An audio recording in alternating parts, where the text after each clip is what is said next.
Je sais que beaucoup de personnes sont attachées au partage des finances dans le couple et pensent que les couples comme le mien sont composés de deux personnes très égoïstes, mais je pense que ça va bien plus loin que ça. Personnellement, je suis pour l'indépendance financière, aussi bien pour les femmes que pour les hommes d'ailleurs, mais pour les femmes, ça reste toujours plus symbolique. Dépendre de l'autre financièrement, c'est toujours un coup de poker parce que si l'autre décide de nous lâcher du jour au lendemain, on se retrouve le bec dans l'eau pour ne pas dire autre chose. Et ça, je suis à peu près sûre que c'est pas ce que vous voulez pour votre avenir. Être indépendante financièrement, c'est aussi se donner la possibilité de mettre fin à une relation sans être retenue, peut-être en plus d'autre chose, par la question de l'argent. C'est être libre de ses choix et de ses actions. Bien sûr, pour nous les femmes, c'est toujours plus compliqué parce que même en 2022, c'est majoritairement nous qui devons mettre nos carrières de côté pour les enfants, on est toujours moins bien payés et toujours moins prises au sérieux que les hommes. J'imagine aussi qu'il y a parmi vous des femmes au foyer et que vous avez fait votre choix en tout état de cause, et sachez que je ne juge absolument pas ce choix ici, bien au contraire. Pour autant, je pense important que vous arriviez à avoir de côté un petit quelque chose rien qu'à vous, histoire de ne pas dépendre intégralement de votre conjoint. Vraiment, je ne juge personne sur ces choix ici, et je sais que bien souvent on fait plus les choix qu'on peut plutôt que ce qu'on veut, mais ça me tient à cœur depuis un moment de souligner l'importance de l'indépendance financière qui fait d'après moi partie intégrante de l'émancipation des femmes. Et pour les dubitatifs des finances séparées, je peux vous assurer que dans un couple sain, ne pas partager l'intégralité de son argent et se limiter aux dépenses et activités communes ne pose pas de problème. Ça n'empêche ni de partager l'essentiel, ni de s'entraider en cas de coup dur, et encore moins de s'aimer.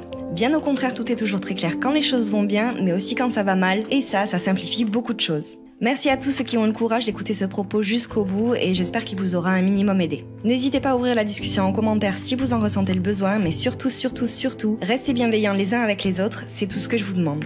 Je vous fais des bisous!